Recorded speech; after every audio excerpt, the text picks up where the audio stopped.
Reket jurnalistləri ifşa etdi. Görək hansı jurnalistlərdən danışıb Razi Nurullayev dəbdəbəli toyla bağlı yeni açıqlama verdi. Deyir ki, gözlərindən tökdünüz. Razi Nurullayev Reket jurnalistləri tənqid etdi. Söhbət hansı Reket jurnalistlərdən gedir? Hər halda veriliş əsnasında bunu bilərik.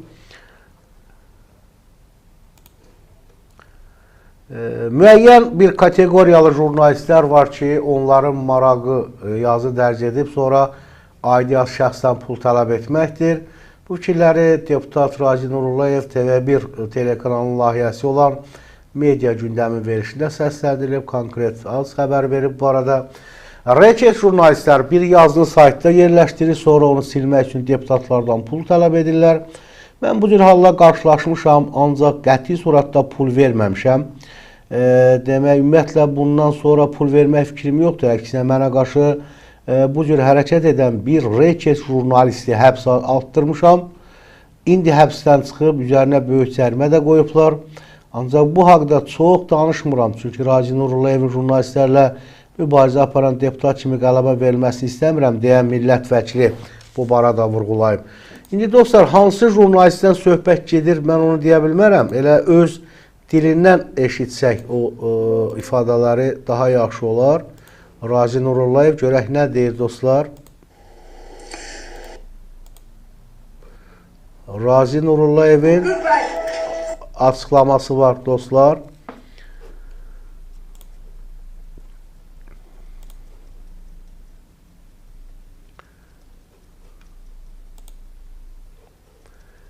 Hara bu açıqlamanı verib? Aha. Videodan özünüz eşidin əziz dostlar. Reket jurnalistlərdir. Onların marağı nədir? Onların marağı bir yazını qoysun, sonra da pul istəsin onu sildirmək üçün. Deputatdan. Əlbəttə ki. Sizə elə müraciət Əlbəttə çox olur, əlbəttə çox olur. Reket jurnalisti məsələn qoyur, sonra da onu sildirmək üçün pul istəyir. Bir yazı yazır, sonra onu sildirmək üçün. Siz deyilsə, siz elə bir halla rastlaşanda pul vermişsiniz, siliblər yazıları. Bu günə qədər bir dəfə də etməmişəm, etmək fikrimdə yoxdur. O insanlardan, onu etdirənlərdən birini həbs attırmışam. Onlardan etdirən birini həbs attırmışam. İndi həbsdən çıxıb, üzərinə böyük cərimə də qoyublar. Mən onu açıqlamadım, çünki mən istəmirəm ki, Razi Nurullayev jurnalistlərlə mübarizə aparan kimi o cür qələmə versin. Hər halda hansı jurnalisti mən bilmirəm, dəyərli dostlar. Əgər jurnalist kimisə şərləyirsə, kimlənsə pul tələb edirsə, ona ən ağır cəza verilməlidir. Jurnalist pul almamalıdır. Jurnalist rüşvət almamalıdır. Kimisə şantaj etməməlidir. Və dostlar, elə Razi Nurullayevdən söhbət düşmüşkə, demək, dəbdəbəli toyla bağlı Razi Nurullayevin açıqlaması var.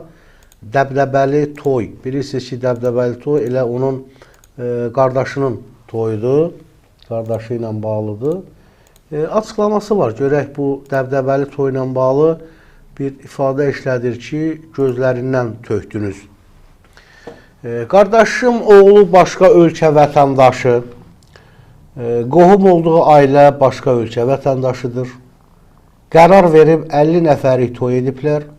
Mən parlamentdə toylarda israfçılıq və yüksək səs ilə çıxış etmişəm və bugün də mövqeyimdə qalıram. Qardaşımın oğlunun toyunda nə israfçılıq olub, nə də yüksək səs. Bunu Milli Cəbhə Partiyasının sədri, Milli Məclisin deputatı Razi Nurullayev deyib. O, qardaşı oğlu ilə bağlı səsləndirilən fikirlərə sərt münasibət bəsləyibdir, bildiribdir. Digər tərəfdən qardaşım oğluna görə məsuliyyət daşımıram. Görəsən kim öz qardaş bacılarına görə əmisi oğluna, dayısı oğlu, xalı oğlu, bibi oğlu və s. üçün məsuliyyət daşıyır. Bizim qanunlarımızda qohumlara görə ictimai xadimə, vəzifəli şəxsə, ziyalıya məsuliyyət varmı? Başqa sözlə, gənclərin toy olub, xoşbaxt olmaq istəyiblər, 25-30 il toy arzusu ilə yaşayıblar və hər kəs kimi həddi buluğa satıblar, evləniblər.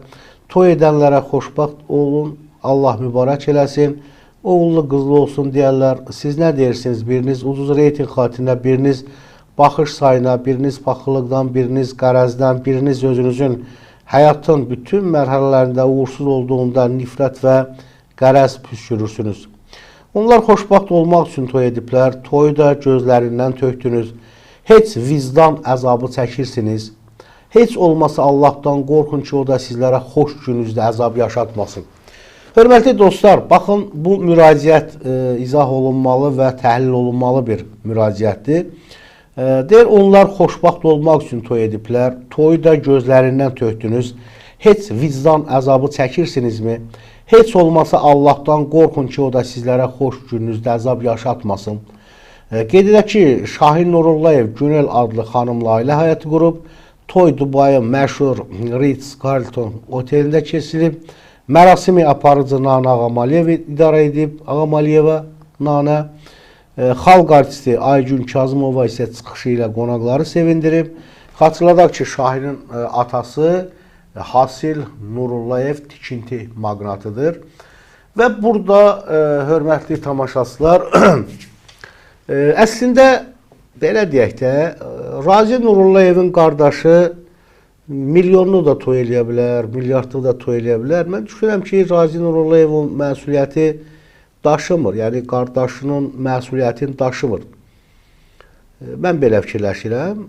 İndi düzdür, Razi Nurullayevin o videosundan tutublar, o çıxışından ki, sən belə dedin, elə dedin, toy, ritim, səs, yemək, tonlarla kabab, zibil yeşiyinə atılır. İndi cəmiyyətdə deyirlər, əziz dostlar, müzakirədir gedirlər, amma düşünürəm ki, qardaşına görə cavabdeh deyil. Cavabdeh deyil və o mövzularda da Razi Nurullayev bundan sonra danışmamalıdır. Toy filan, əgər sən öz qardaşına ağsaqqallıq edə bilmirsənsə, öz əmin oğluna ağsaqqallıq edə bilmirsənsə, gedib tanımadığın insanlara, paytaxt və yaxud ki, bölgə sakinləri olsun, buna ağsaqqallıq eləmək lazım deyil. Yəni, mən belə başa düşürəm. Deputat Razi Nurullayevdən Elçin Əlibəyliyə bir irad var. Elçin Əlibəyli tanınmış teleaparıcı, yəqin ki, tanıyırsınız. Paxıllıqdan reyting xətrinə deyə bir ifadə səsləndirib.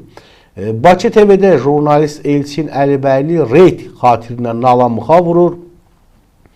Qardaşım oğlu başqa ölkə vətəndaşı, qohum olduğu ailə başqa ölkə vətəndaşı qərar verib 50 nəfərlik toy ediblər.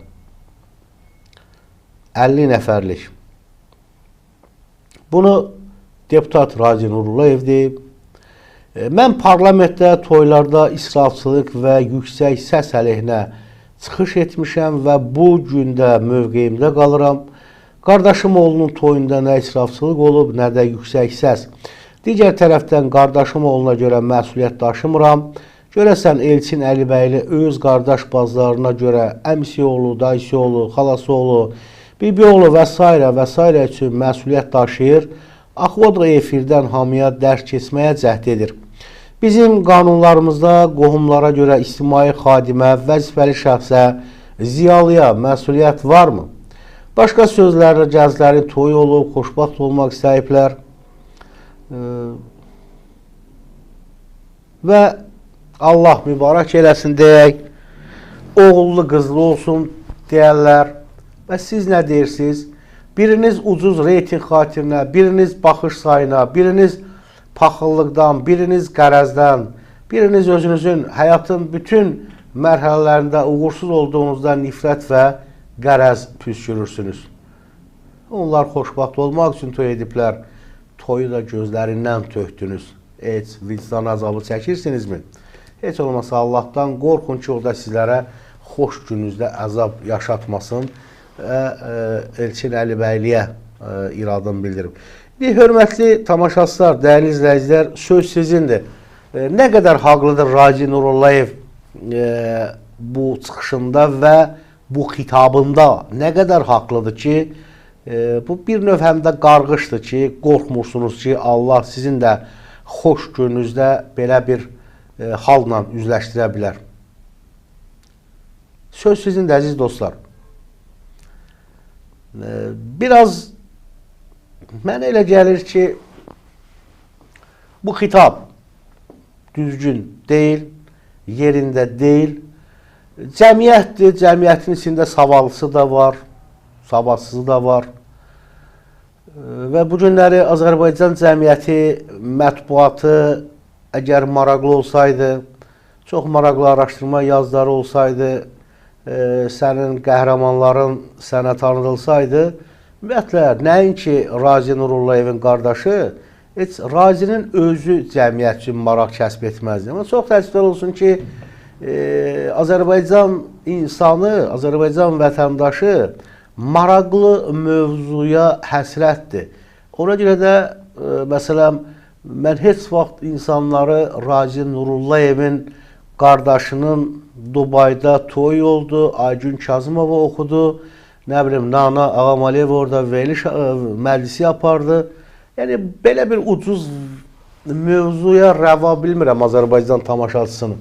Amma mən o tamaşaçısını o mövzulardan da qoruya bilmirəm. Bilirsiniz niyə? Maraqlı mövzu olmalıdır. Məsələn, bu yaxınlarda mən Horadiz əməliyyatı ilə bağlı araşdırmalara başladım. Novosibirskdən zəng gəlir, Sverdlovskdan, Moskvadan, Qazaxıstandan, Türkiyədən, Azərbaycanın bütün bölgələrindən o qədər maraqlı bir mövzudur, o qədər rəngarəng bir mövzudur. Sağ ol deyirlər, təşəkkür edirlər. Artıq və bu düşünürəm ki, bu mövzunun davamı olacaq. Ola bilsin ki, sabah ya İlham Ağalar kəşfiyyatçı 45 nəfərlə düşmən dərinliyinə sızan o kəşfiyyatçını dəvət edəcəm efirə, ya da ikinci taborun komandiri var, Sumqayıtda yaşayır. Bəlkə onu dəvət etdim. Yəni, deyir ki, bəs o hücumda ilk tabor mən olmuşam, çoxlu tabor komandirləri var. İndi bölük səviyyəsində müzakirə edirəm, ondan sonra tabor səviyyəsində, ondan sonra briqada səviyyəsində. Bilirsiniz, maraqlı mövzudur. Yəni, baxmayaraq ki, o 11 min orada əməliyyatda iştirak edən milli ordu, sərhəd qoşunları, nə bilim, digər şəxslər olubdur, daxili qoşunlar, 11 min insan unudulub. Təsəvvür edin ki, yanvar ayının 5-də məndən başqa Aqil Alışov olaraq, Səngər TV olaraq mən rastlaşmadım ki, bir araşdırma aparsınlar burada. Horadiz əməliyyatı bu tarixdir. Sən niyə o tarixi silirsən? Niyə o tarixi silirsən?